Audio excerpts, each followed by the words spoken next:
Hello students, in my previous video I have discussed with you the meaning and characteristics of management. Now today I am going to discuss with you the objectives of management. See, objective means what really a management should want to achieve by doing their all the functions, or we can also say that what end results they really want to achieve by doing different functions in the organization. See, management objectives are classified into three categories. Organizational objectives means what they really want to achieve as an organization.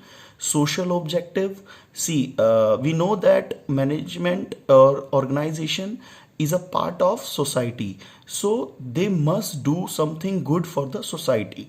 And then personal objectives means there are various sorts of employees working in the organization, so they should do something so that employees can be able to achieve their whatever they want to achieve or satisfy themselves in a proper manner. So now first of all, what really is organizational objectives? See, meaning you can see here that these objectives aim at prosperity and growth of organization. See, हम जानते हैं कि management का सबसे जो main motive होता है वो होता है ऑर्गेनाइजेशन की ग्रोथ, क्योंकि अगर ऑर्गेनाइजेशन ग्रो करेगी तभी बाकी की सारी चीज़ें ग्रो करेंगी ऑर्गेनाइजेशन के अंदर. तो ऑर्गेनाइजेशनल ऑब्जेक्टिव में जो मैनेजमेंट का फोकस एरिया है वो 3 पॉइंट्स के ऊपर है. सबसे फर्स्ट, सर्वाइवल. सर्वाइवल मीन्स अगर एक ऑर्गेनाइजेशन मार्केट में खुद को सर्वाइव नहीं कर पाती तो वो लॉन्ग टर्म तक रन नहीं कर सकती properly. That is why first of all the main aim of any management is to do those things so that their organization can survive in the market for a long run. और इसके लिए सबसे basic जो उनको focus करना होता है वो ये करना होता है कि जो भी वो प्रोडक्शन कॉस्ट है या जो भी उनकी वर्किंग कॉस्ट है, टाइम टू टाइम वो उसको कवर करते रहे in a proper manner. Then the next point is profit. See, survival कर लिया, नाउ अगर लॉन्ग रन तक मार्केट में एक अच्छी पोजीशन में रहना है then they must get correct amount of profit by doing their proper business. See, हम जानते हैं कि अगर हमें अपने बिजनेस को एक्सपेंड करना है या हमें लॉन्ग रन तक सर्वाइव करना है, हमें कोई भी एक्स्ट्रा फंक्शन करना है, तो हमें उसके लिए प्रॉफिट्स चाहिए होंगे. बिकॉज अगर businessman is not getting profit then this will not motivate him. Okay, then growth. See, हम सब जानते हैं कि अगर हम बिजनेस कर रहे हैं तो we want to grow, we want to expand our business. That is why management का एक ऑब्जेक्टिव ये भी है कि जिस बिजनेस के लिए वो मैनेजमेंट कर रहे हैं उस पर्टिकुलर बिजनेस में प्रॉपर ग्रोथ हो. सी, एंड ग्रोथ के बारे में पता कैसे चलता है? किसी भी ऑर्गेनाइजेशन की कितनी ब्रांचेज हैं, कितने लाइन ऑफ प्रोडक्ट्स में वो डील कर रहे हैं, या कितने एम्प्लॉयज़ को उन्होंने एम्प्लॉय कर रखा है, इससे हमें पता चल जाता है कि ऑर्गेनाइजेशन की ग्रोथ रेट क्या चल रही है. ओके, तो the very first objective was organisational objective, and we know that if organisation will do in the market, अगर ऑर्गेनाइजेशन मार्केट में इन अ लॉन्ग रन अच्छा काम करेगी तभी उसके अंदर के जितने भी एम्प्लॉयज़ हैं उन्हें भी बेनिफिट मिलेगा. Then comes the social objective. See students, I have earlier told you that organisation is a part of society. So management के लिए एक ये भी ड्यूटी है कि they do something good for the society, or whatever they are doing they must keep society in their mind. So हम जानते हैं कि कहीं ना कहीं जो ऑर्गेनाइजेशन है वो सोसाइटी से ही अर्न कर रही है, तो अगर सोसाइटी गुड अच्छा परफॉर्म करेगी तभी बिजनेस के लिए भी एक अच्छा एनवायरनमेंट डेवलप होगा. So the major social objectives of organisations are supply of quality products at reasonable prices. अगर हम क्वालिटी प्रोडक्ट्स अपनी सोसाइटी में सप्लाई करेंगे तभी हमें उसका बेनिफिट मिलेगा. Contribution towards desirable civic activities. जो भी ऐसी सिविक एक्टिविटीज़ हैं या कुछ ऐसे सोशल वर्क्स हैं, बिजनेस को चाहिए या मैनेजमेंट को चाहिए कि अगर पॉसिबल है तो उनकी तरफ भी कंट्रीब्यूट करके गवर्नमेंट की हेल्प करें. Then generation of economic wealth, see economic wealth means जो भी हमारी कंट्री की वेल्थ है उसको इंक्रीज करने में बिजनेस भी हेल्प करे गवर्नमेंट की by paying proper taxes. Then generation of employment opportunities, देखिए वैसे ये माना जाता है कि एम्प्लॉयमेंट जनरेट करना गवर्नमेंट का काम है, बट जो मैनेजमेंट होती है they play a very crucial part in that also. कहीं ना कहीं जो बिजनेसमैन हैं उनकी बिजनेस जो भी एक्टिविटीज़ हैं या जो भी उनके डिसीजंस हैं उसकी वजह से कंट्री में एक अच्छी रेट ऑफ एम्प्लॉयमेंट डेवलप होती है। तो बिजनेसमैन को चाहिए कि इस तरीके से डिसीजन ले कि कंट्री के अंदर जो ये एक सोशल प्रॉब्लम है ये भी दूर की जा सके। Then financial support to the community, see हम इस बीच देख रहे हैं कि कोरोना वायरस की वजह से country is facing financial crisis. So ऐसे कई बिजनेसमैन हैं like Jio Reliance company, they are supporting the government by paying few amounts as a charity. तो कहीं ना कहीं बिजनेसमैन को चाहिए कि जब भी कंट्री की रिक्वायरमेंट है वो ऐसी फाइनेंशियल हेल्प प्रोवाइड करे गवर्नमेंट को। Then organising educational health and vocational training programmes, society में एजुकेशनल प्रोग्राम्स अलग अलग ट्रेनिंग प्रोग्राम्स ऑर्गेनाइज करे अपने एम्प्लॉयज़ के लिए या अदर सोसाइटी मेंबर्स के लिए। Then participating actively in social service projects of government and NGOs, government और एनजीओ नॉन गवर्नमेंट ऑर्गेनाइजेशन की जो भी सोशल सर्विस प्रोग्राम्स हैं उनमें पार्टिसिपेट करे, उनको फंड करे। Then using environmental friendly, okay, then providing employment opportunities to the weaker section of the society. See देखिए जो लास्ट पॉइंट है ये टोटली सोसाइटी से रिलेटेड है कि एक जो भी मेथड ऑफ प्रोडक्शन है वो एनवायरमेंटल फ्रेंडली होना चाहिए। मींस हम देख रहे हैं कि आजकल पॉल्यूशन की बहुत ज़्यादा प्रॉब्लम है, तो बिजनेस ऑर्गेनाइजेशन जो भी अपनी प्रोडक्शन वगैरह करते हैं, मैन्युफैक्चरिंग करते हैं, उसमें ध्यान रखें कि जो भी मेथड्स हैं वो सारे एनवायरमेंटल फ्रेंडली हो, मींस उससे एनवायरनमेंट को किसी भी तरीके का लॉस ना पहुंचे। And providing employment opportunities to the weaker section of the society. See society में एम्प्लॉयमेंट जनरेट करना बहुत इंपॉर्टेंट है, बट उससे भी इम्पॉर्टेंट है कि जो हमारे वीकर सेक्शन है सोसाइटी के उनको प्रॉपर एम्प्लॉयमेंट अपॉर्चुनिटीज़ मिले, सो दैट वो भी अपनी जो भी बेसिक स्टैंडर्ड्स हैं उसको मेंटेन कर सकें। नाउ स्टूडेंट्स, पर्सनल ऑब्जेक्टिव्स और ह्यूमन ऑब्जेक्टिव्स और individual objectives of management.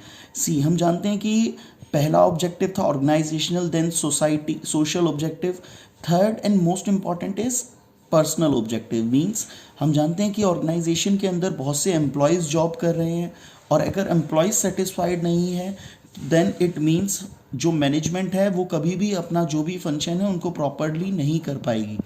That is why one of the objective of management is also to maintain the satisfaction level और to maintain to keep their employees motivated to do the works of organisation और to do their efforts in the maximum manner.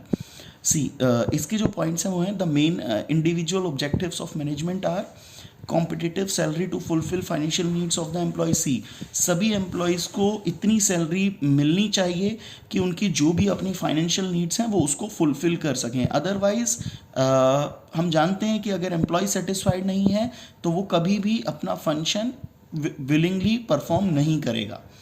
Then promoting training, personal growth and development of employees to fulfill esteem and other high level needs of employees.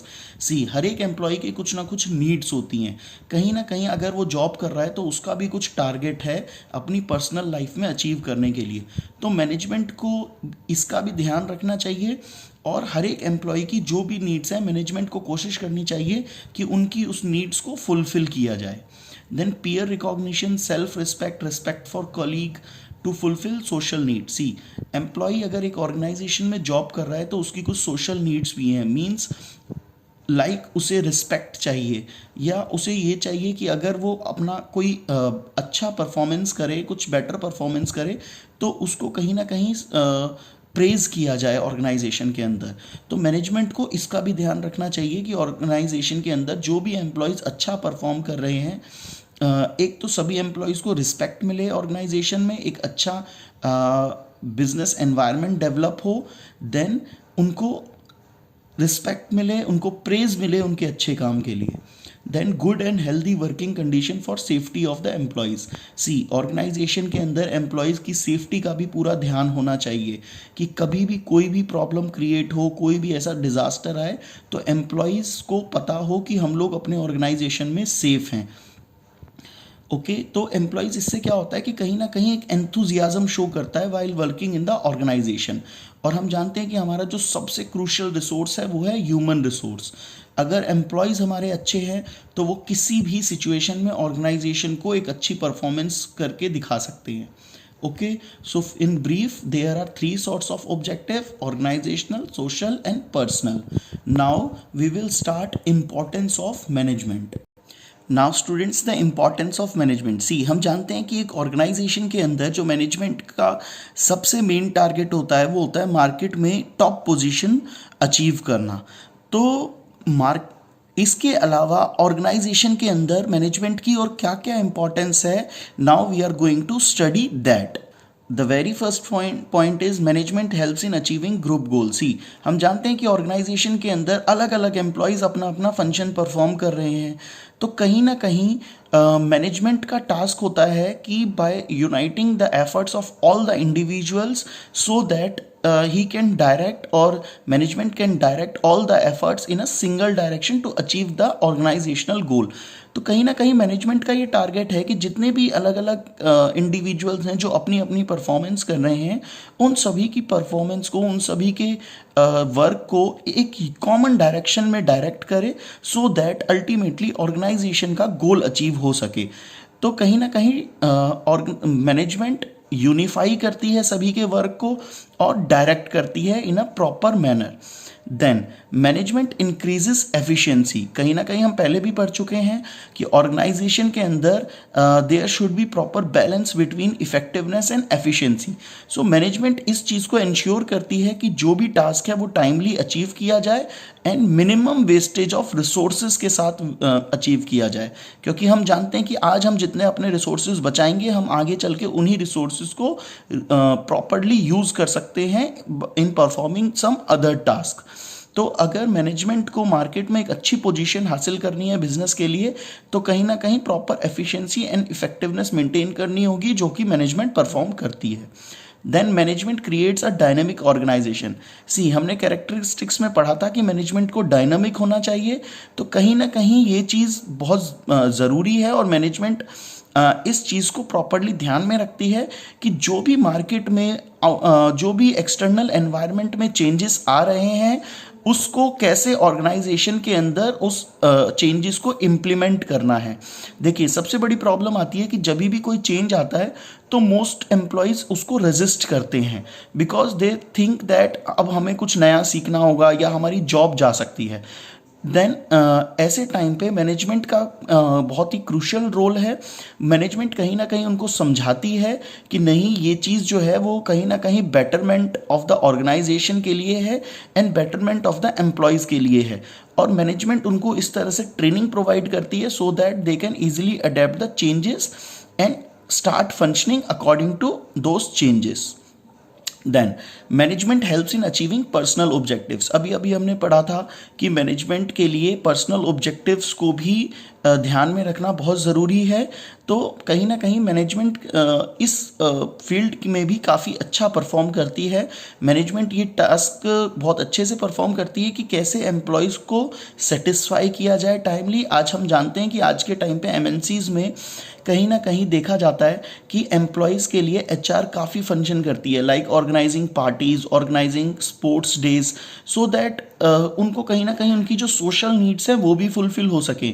Then उनको bonus provide किया जाता है, उनको अलग अलग तरीके से इंसेंटिव्स दिए जाते हैं सो दैट उनकी जो भी फाइनेंशियल नीड्स हैं वो भी साथ के साथ फुलफिल होती रहे और ऑर्गेनाइजेशन में जो भी हमारे एम्प्लॉयज़ हैं वो कहीं ना कहीं सेटिस्फाइड रहें, because a satisfied employee can only perform good for the organization.